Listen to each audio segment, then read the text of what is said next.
Ďakujem veľmi pekne. Vážený pán primátor, vážené mestské zastupiteľstvo. Na základe plánu kontrolnej činnosti na prvý pôrok 2025 vám predkladám ako informáciu výsledky jednotlivých kontrol. Prvá kontrola sa týkala kontroly dodržiavania zmluvných podmienok vyplývajúcich zo zmluvy číslo 440 2023. Z vykonanej kontroly vyplynuli dve kontrolné zistenia, ku ktorým kontrolovaný subjekt prijal opatrenia na ich odstránenie, ktoré budú predmetom následnej kontroly v ďalšom období. Druhá kontrola bola taktiež zameraná na kontrolu zmluvných podmienok vyplývajúcich zo zmluvy číslo 72 2024, pri ktorej bolo zistené jedno nedodržanie zmluvných podmienok, ku ktorému kontrolovaný subjekt prijal opatrenie na odstránenie nedostatku, ktoré tvorí prílohu tejto správy.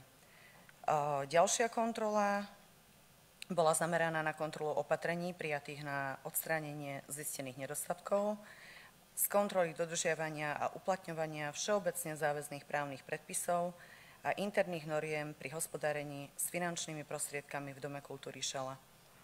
Vykonanou kontrolou neboli zistené nedostatky, čím možno konštatovať, že opatrenia prijaté na odstránenie zistených nedostatkov v predchádzajúcej kontrole vykonanej v roku 2024 boli účinné a stav kontrolovanej oblasti sa zlepšil. Ďakujem. Ďakujem pekne. Otváram k tomuto materiálu diskusiu. Môžete sa prihlásiť. Nech sa páči.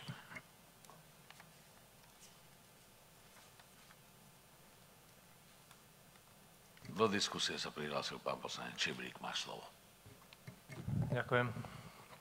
Ja v zásade nemám otázku, ale chcel by som vlastne poďakovať hlavnej kontrolke za to, že za tieto podľa môjho názoru pomerne závažné zistenia vo vzťahu k tej zmluve so spoločnosťou Buch, z ktorých je zrejme, že mesto vyplatilo vyše 120 000 eur za práce, pri ktorých chýba písomný doklad o tom, že si ich mesto vôbec objednalo.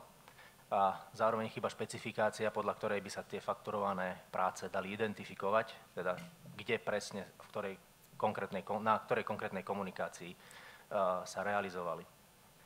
A podľa našich vedomostí podobné problémy nie sú iba pri tejto jednej rámcovej zmluve. Mesto nebolo schopné dodať súhrn prác pri niektorých ďalších rámcových zmluvách a vyvolalo to potom otázky o efektivite vynaložených finančných prostriedkov, nastavení nejakých procesov na úrade. Preto by som bol rád, keby útvar hlavnej kontrolórky, samozrejme v rámci svojich časových personálnych možností, sa zameral aj na ďalšie podobné rámcové zmluvy, respektíve na nastavení pravidel, ktorým sa tieto zmluvy a ich plnenia riadia, tak aby aj vlastne tam boli odstránené tieto nedostatky. Len ďakujem, to som chcel, ďakujem. Ďakujem pekne. Ďakujem, ja by som ešte, ak môžem.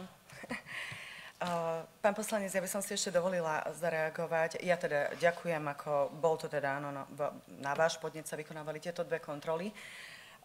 Došlo tu k porušeniu zmluvných podmienok v prípade, v ktorom teda ste nám sa snažil objasniť, že o čo tu šlo. Ono svojím spôsobom, súpis vykonaných prác je predkladaný.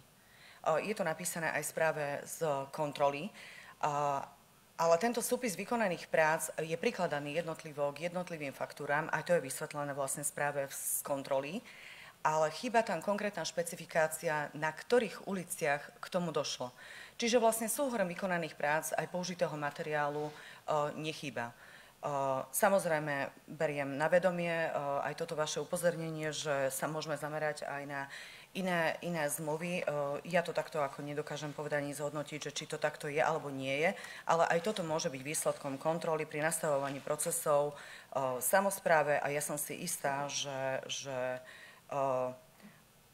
aj ďalšie nastávajúce zmluvy, tak ako som dala odporúčanie, ku ktorým vlastne bolo prijaté opatrenie a jedno z tých odporúčaní bolo, že vlastne upraviť zmluvné podmienky tak, aby jednoducho niektoré tieto veci neboli porušované, tak verím tomu, že k tomuto dôjde a v podstate bude to vždy je následnou kontrola prijatých opatrení, ktorá bude, predpokladám, vykonaná budúci rok.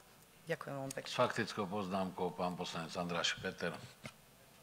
Len k tomu vysvetleniu úplne základná vec od najbližšieho obdobia fotodokumentácia pred, po, 1, 2, 3, 4 oprava je vybavená, čo sa asi nerobilo teda z nejakého dôvodu, ale To je jedna z vecí, čo môžete napraviť. Ďakujem pekne.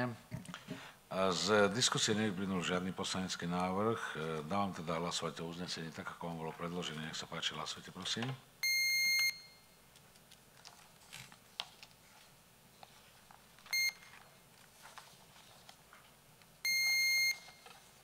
Z prítomných 17 poslancov za 17 toto uznesenie bolo schválené.